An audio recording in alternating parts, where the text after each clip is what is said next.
Assalamualaikum warahmatullahi wabarakatuh. Perkenalkan kami dari kelompok satu akan berdiskusi mengenai COA, tugas COA ke-10 yang tipe satu. Langsung aja kita mulai dari yang soal A. Soknes. Untuk soal nomor 1, kita ditanya apa, yang nomor 1 bisa dihubungkan mana, nomor 9, 11, sampai 16. Nah, Ya, untuk nomor 1, dia dihubungkan ke 17, ya. Karena apa itu juga eh, itu karena ini ya, karena ini, address. karena 17 ke address. Jadi retro itu address berarti gitu ya. Iya, Oke. kalau nomor 9 itu dia terhubung ke 12 karena nomor 9 itu em, terhubung ke apa namanya? Internal data. Eh, eksternal. Tapi kalau nggak salah tuh kita tuh nyari penghubungannya tuh ini gak sih yang IO modul sama memori atau sama CPU. Jadi kayaknya bukan sama ke yang sampingnya gitu. Jadi menurut saya tuh kalau yang 9 tuh kehubungnya tuh ke 19 sama 5. Soalnya kan dari data yang 5 tuh ke 19 ke bisa masuk ke internal data kan. Terus data yang dari 19 juga bisa masuk ke 10 gitu. Hmm, iya, iya. Ya gasan. Ya udah, nanti dibenerin aja. Iya. Terus yang 11. Nomor 11 itu dia terhubung ke nomor 11 itu terhubung ke apa? Nomor 9. Nomor 11 ke 9 nomor ke 9. internal data. Hmm. Kayaknya kan kan kayak harus beda juga gitu. IO modulnya ke memori ke CPU. Kayaknya Jadi sih 11 tuh ke 4 bisa, ke 15. Iya, Kayaknya 4 sama Kak. 15 gitu. Iya, ke-15. Heeh. oh iya. Oke. Terus yang 16 dia terhubung ke 13. Apa 16 interupsi? itu Nah, interupsi. Ya, Nah, ya ke harus tadi 13. yang Sip. Iya benar. Oke, lanjut. untuk nomor 2, kita mengurutkan ini aktivitas apa yang terjadi pada clock ketiga kan, pada clock 3. Mm-mm. Nah, untuk urutannya A, C, D, H, M, A, T. Nah, untuk prosesnya itu, untuk A itu modul A minta akses ke bus, kemudian C itu modul B juga minta akses ke bus, D itu em, memberi izin ke modul A, kemudian H, modul A memulai transaksinya, modul M, yang M, modul A siap transfer data, kemudian Q, em, modul penerima siap terima data, kemudian T, alamat alamat data dikirim oleh modul A. Hmm, tapi Ke, kalau clock 3 tuh kan pas ini gak sih? Eh, clock 3 tuh pas yang turun kan? Yang turun yang ini gak sih? Ini ada kursornya gak sih? ada oh, yang titik D, F, rakyatnya. H, I, M, Q itu Kayaknya D, DFIMQU I, deh. M. Nah, kayak gitu sih kayaknya. Hmm. Jadi yang ini ya, D, F, I, M, Q. Ya, DFIMQU. Nanti dibenerin aja. Oh, udah. Lanjut nomor 3. Ya. Nomor 3 itu jelaskan mengapa DMA dapat meningkatkan performasi komputer. Nah, yang pertama itu karena mengurangi beban CPU, karena transfer data Hmm. langsung antara memori tanpa langsung apa? Transfer data langsung em, tanpa melibatkan ini CPU. Kemudian kedua, transfer data lebih cepat. karena menggunakan jalur langsung untuk mengurangi waktu transfer. Kemudian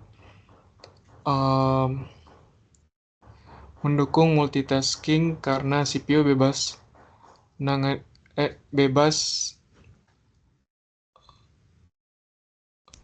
menangani tugas lain menangani tugas lain sama DMA selama sama DMA DMA. beroperasi.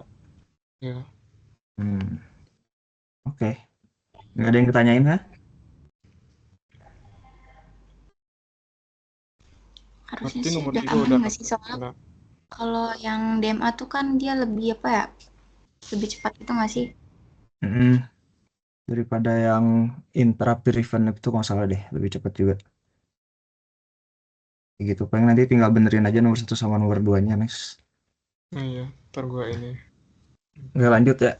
Sekarang soal nomor B. Jadi kita punya komputer A.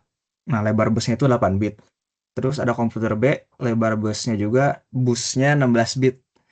Nah, jadi satu kali transfer tuh waktunya 1 milisecond. Nah, ukuran Yang B, transfer datanya apa? bentar. Ya aku belum gerak gitu ya. Oh, belum. Belum. Coba share screen ulang.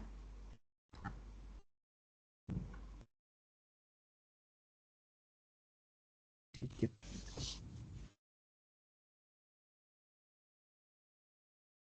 Ada nggak?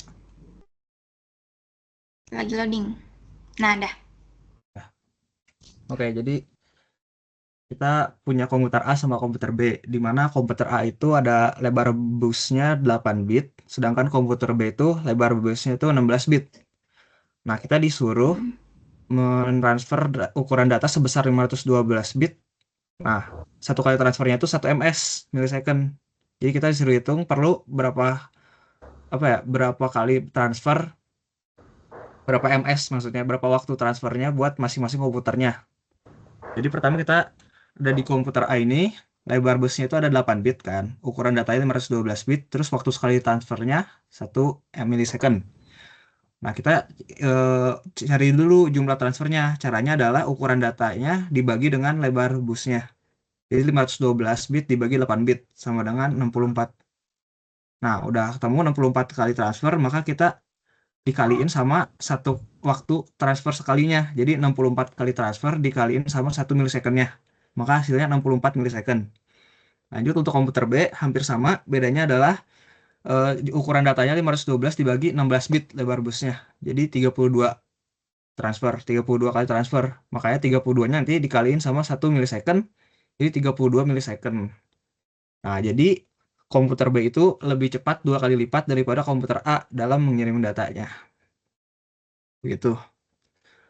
Lanjut, untuk yang nomor 2, kita dikasih 2 gambar sebelah kiri dan kanan. Kita hubungin angka 1, 2, 3, 4 yang sebelah kiri ke yang sebelah kanan.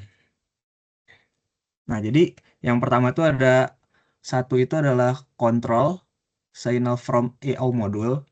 Nah, kita bisa dihubungin ke yang kontrol yang F sama yang kontrol yang lain yang I. Lanjut, yang 2 ada data bit to N from EO module. Kita sambungin sama yang data di A sama yang data di D. Karena yang A sama D itu hasilnya juga bit, bentuk bit gitu. Terus yang 3 itu adalah status signal to EO module. Kita sambungin ke yang sebelah kanan di E sama yang H. Karena E itu kan status kan, dan H juga dari address itu kan bisa masuk ke status gitu loh, dari status ke address. Terus yang terakhir, yang 4, data device unique itu dihubungkan dengan yang G, data line. Ada yang tanya nggak? 4 sama G. Oh ya. Aman. Oke. Nah, terus ini yang nomor 3-nya. Disuruh jelaskan maksud dari gambar ini. Nah, jadi gambar ini tuh adalah gambar tahapan buat instruksi itu dieksekusi. Jadi dimulai dari fetch instruction.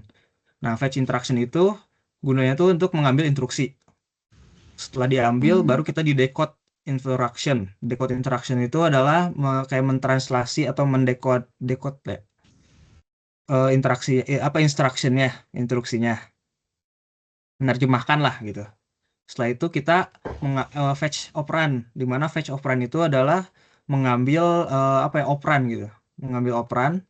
Udah itu baru kita di execute instruction, kita eksekusi instruksinya. Sudah dieksekusi, kita taruh di store result, atau kita simpan di sini. Nah, sebenarnya gitu udah beres, tapi kalau ada interrupt, nah kita masuk ke proses interrupt. Jadi setelah itu tuh kalau ada instruksi yang diakses pada setelah disimpan, nah bisa kalau ada interrupt bakal masuk ke proses interrupt. Nah, sedangkan di sini ada DMA breakpoint, di mana DMA breakpoint itu tempat terjadinya cycle stealing dari DMA. Jadi si DMA itu sebelum fetch instruction tuh dia bisa masuk mengakses bus. Terus setelah operan juga bisa mengakses bus. Terus sebelum operan sama sebelum store result. Seperti itu. Oke. Soal nomor C ya, yang nomor 1, keyboard komputer digunakan untuk memasukkan perintah. Program yang digunakan untuk membaca setiap perintah dari keyboard tersebut membutuhkan waktu 10 milisecond. Yang A, jika setiap 100 milisecond program tersebut dijalankan untuk memeriksa apakah ada perintah dari keyboard atau tidak, berapa kali keyboard akan diperiksa dalam durasi 1 jam. Jadi durasi 1 jam itu dikonversikan dulu ke dalam milisecond. 1 jam itu kan 60 menit ya. 60 menit dikali 60 detik. Jadi diubah ke detik dulu. Hasilnya 3.600 detik. Terus itu tinggal dikali sama 1000 milisecond biar jadi milisecond. Terus hasilnya itu dibagi dengan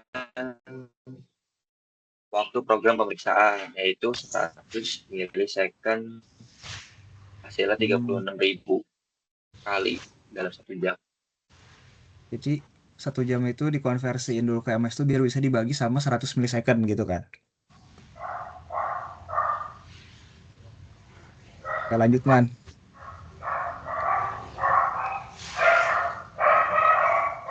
Rawan yang ngelik ya?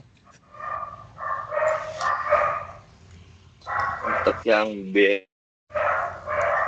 itu masih berkaitan sama yang A ya, kalau nggak salah. Jika tapi komputernya itu menggunakan teknik program input output.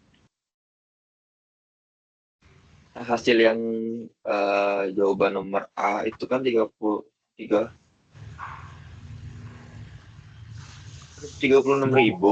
itu dikali sama waktu ya pemeriksaan itu 10 ms pada soalnya itu loh nomor 1. Ya. Hasilnya 360.000 dibagi 1000 karena itu masih detik. Nah, dibagi 1000 untuk itu masih milisecond dibagi 1000 biar jadi detik. Oh, dikonversiin milisecond ke detik gitu ya? Oke. Lanjut man.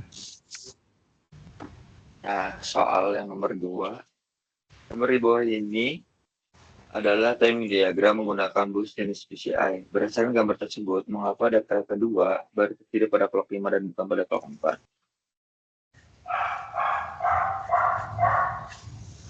Apa? Coba kita lihat pada clock 4. Pada sinyal TRDY. IRDY. Ya, pada TRDY-nya itu kan di clock 4-nya terjadi pengiriman sinyal data yang tidak valid. Ke atas. Dia kan turun ke bawah, dia naik ke atas tuh ya. Ya. Yang F. Iya, F. Makanya terjadi wait state. Terus dia turun lagi di clock 5, makanya data kedua baru tersirat pada clock 5. Oke. Pak Firman, 3. Yang Terakhir, berdasarkan diagram perangkat eksternal di bawah ini, jelaskan fungsi dari control logic, buffer, dan transducer jika perangkat eksternal berupa mouse keyboard. Oke. Fungsi dari transducer itu mengubah bentuk data dari perangkat eksternal. Kalau di sini kan menggunakan mesin komputer ya, makanya dari pergerakan mouse sama tekanan atau klik mouse tersebut diubah jadi bentuk data. Kalau fungsi dari buffer itu untuk menampung data sementara aja sih dari modul I/O atau bisa ke modul I/O. Dan fungsi control logic itu untuk memastikan untuk memastikan koordinasi antara transistor dan buffer serta modul I/O. Dan control logic juga menentukan status signal dari mouse ke modul I/O. Transducer. Udah sih, ada yang mau ditanyain gak guys? Ngatur operasi mouse. Berarti yang buffer itu tuh bisa juga buat ngatur ini gak sih operasi mouse-nya gitu? Untuk mengatur operasi. Jadi buat ngesinkronin permintaan data juga. Iya, bisa jadi. Nah, kan dia dari modul I/O juga kan, menerima data. Ya. Baiklah. Nggak ada lagi nih yang tanya. Ya udah lanjut yang D. Yang D itu kan dimintanya ngejelasin urutan apa sih aktivitas yang terjadi sejak program terinterrupt sampai program dieksekusi kembali. Nah di sini tuh kalau bisa dilihat di situ kan ada user program nih di yang A ini. Nah di user program itu tuh akan terjadi interrupt. Nah interruptnya itu nanti kan jadi terjadi interrupt setelah instruksi program pengguna pada alamat N selesai dijalankan. Jadi di sini kan nanti dijalanin dulu terus nanti baru ada interruptnya. Di situ tuh nanti nilai N+1 yang ada di user program ini sama semua register umum yang disimpan ke stack itu tuh disimpan di yang TM ini. Nanti N1-nya tuh pindah ke sini nih yang di program counter itu. Itu nggak sih? Terus nanti kan dari program nanti dari program counter ini kan nanti kan ujung-ujungnya dia disimpan ke yang T-M ini. Nih, kalau yang B. Ya, tapi kan kalau N-nya udah pindah ke TM ini, yang T-M ini, nanti kan dia berarti udah selesai interrupt maksudnya. Nah, ini kan pas terjadi interruptnya itu N-nya ditaruh di sini nih, di program counter. N+1. Yang atas ini? Iya, yang situ tuh, yang program counter itu. Nanti program counter diubah ke alamat Y untuk memulai eksekusi ISR. Jadi itu nanti yang ini, yang ada start sama return nih. Ini kan yang Y itu start, terus returnnya itu Y+L kan. Ya. Nah itu tuh nanti tuh itu tuh apa ya, berfungsinya buat ngejalanin atau memeriksa interrupt gitu. Jadi tuh dia bakal meriksa baris per baris alamat gitu buat dicek gitu kan. Nanti kalau udah selesai di eksekusi yang ISR itu, isi register yang ada di control stack akan dikembalikan ke prosesor sehingga program counter diisi lagi dengan Y+L nanti yang di B ini nih. Jadi kalau misalkan yang ISR tadi sudah selesai dijalankan, Y+L-nya ini pindah ke program counter yang di B. Program counter di B. Nih. Nah, itu kalau sudah selesai dijalankan. Kalau misalnya dia sudah selesai jalankan interruptnya atau meriksa interruptnya. Terus nanti Y+L ini diganti sama N+1 alamat dari program user yang belum sempat dieksekusi. Lalu program user melanjutkan tugasnya kembali. Jadi nanti tuh kan ini kan tadi N+1-nya jadi ke T-M ini yang di control stack ini. Ya kan? Terus di sini tuh N+1-nya itu ada panah lagi ke Y+L-nya ini di program counter. Jadi nanti setelah interruptnya sudah selesai dicek segala macam, nanti N+1-nya itu balik ke program counter buat ngejalanin user programnya gitu. Gitu nggak sih? Aku bingung di sini. Kalau yang ini tuh apa address ya yang gini? Ya harusnya sih ini tuh kayak itu tuh kayak address gitu nggak sih? Address alamat gitu Per atau kotaknya ya. Hmm. Soalnya kalau di video bapaknya ngejelasin yang Y ini, yang ISR, jadi nanti bakal dijalanin sampai per baris alamatnya sampai Y plus L. Nanti Y plus L-nya pindah ke program counter gitu kalau di video bapaknya. Harusnya gitu ya. Tuh nggak tahu deh. Ya, kita lanjut dulu aja nih. Nah ini untuk urutan, ini kan ada urutan apa sih secara acak aktivitas yang terjadi ketika perintah read atau baca data dilakukan pada model asynchronous timing. Nah di sini tuh udah diurutin, cuman aku di sini masih ragu. Kan untuk yang pertama itu aku nulisnya CPU menaruh sinyal status di jalur. Itu kan biar nandain kalau dia mau bakal dibaca ya. Terus yang kedua, CPU menaruh alamat di bus. Yang ketiga ini karena kita udah naruh alamat di bus, berarti kan mau dibaca nih. Makanya di sini aku tulisnya CPU mengirimkan perintah baca. Baru memori menaruh data di bus, lalu nanti memori mengirimkan sinyal ACK data ready, lalu baru dia ngedecode alamatnya. Nah, tapi gak tahu bener apa enggak ya? Asinkronus Bukan tuh ya? yang enggak. Kalau asinkronus tuh yang ini bukan sih yang berurutan bukan sih? Harusnya Iya nggak sih? sih, enggak sih? Lupa ya. Coba bentar. CPU gunakan bus. Pertama status sinyal dulu. Kayaknya status dulu kan. Udah itu ada address line, stable address, terus baru address alamat. Udah itu baru Atau dia ngirim.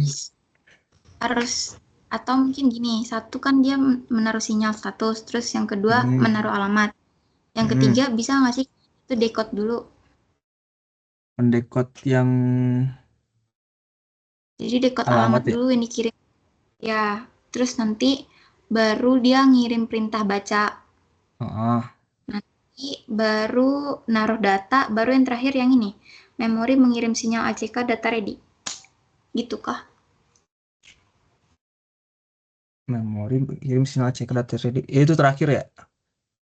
Tapi Harusnya yang berarti yang ini terakhir nggak gini. sih apa gimana? Jadi pertama signal status, terus kedua alamat di bus, terus Ya, kirim perintah baca dulu, terus baru di decode deh. baca dulu baru decode. Oke. Udah itu baru ditaruh di data di bus, memori data di bus. Terus Terus terakhir baru memori kirim ACK. Oke. Jadi Ntar diperbaiki. Ya, terus untuk yang 3 ini jelaskan kelebihan dan kekurangan mekanisme eksekusi program pada gambar. Nah, kalau yang A itu nggak ada interrupt, kalau yang B itu ada interrupt. Nah, untuk yang A itu kelebihannya tuh lebih sederhana, terus mudah diimplementasikan karena hanya mengeksekusi program secara berurutan kan. Terus karena dia nggak ada interrupt juga. Terus dia cocok untuk perangkat dengan spesifikasinya rendah, terus dapat menyelesaikan satu program dengan lebih cepat. Kekurangannya, tidak dapat menjalankan instruksi secara bersamaan, terus yang kedua menyebabkan pemborosan waktu CPU. Kalau untuk yang B ini, dia ada interrupt, jadi itu dia lebih efisien karena CPU tidak perlu menunggu perangkat input atau outputnya selesai dan dapat melanjutkan eksekusi proses lainnya selama waktu tunggu. Nah, terus yang kedua itu kelebihannya ada sistem dapat menangani beberapa proses atau program secara bersamaan karena penggunaan interrupt ini. Terus untuk kekurangannya itu kan karena sistemnya itu bisa menangani beberapa interrupt secara bersamaan atau melakukan beberapa pekerjaan secara bersamaan, dia kan butuh perangkat atau sistem operasi yang lebih kompleks gitu. Terus yang kedua, dia ada jeda setiap eksekusinya gitu. Kalau jeda setiap eksekusi itu jadi setiap eksekusi instruksi pertama gitu ada jeda dulu gitu kan? Ya harusnya gitu. Soalnya di sini tulisannya ada lanjut aktivitas, berarti kan ada jeda nggak sih? Oke. Aku mikirnya gitu sih. Ya. Nih jadi dia jeda dulu nih yang di yang atas, terus nanti baru dia lanjutin yang ke bawah gitu nggak sih? Karena ada interruptnya nih. Oh ya interruptnya di itu ya yang kayak bunga itu ya? Ya kayak bunga bintang gitu.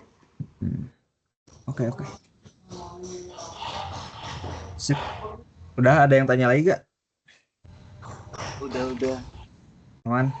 Ya udah baik. Sekian dari kelompok kami. Mohon maaf jika ada kesalahan, nanti akan kami benarkan. Assalamualaikum warahmatullahi wabarakatuh.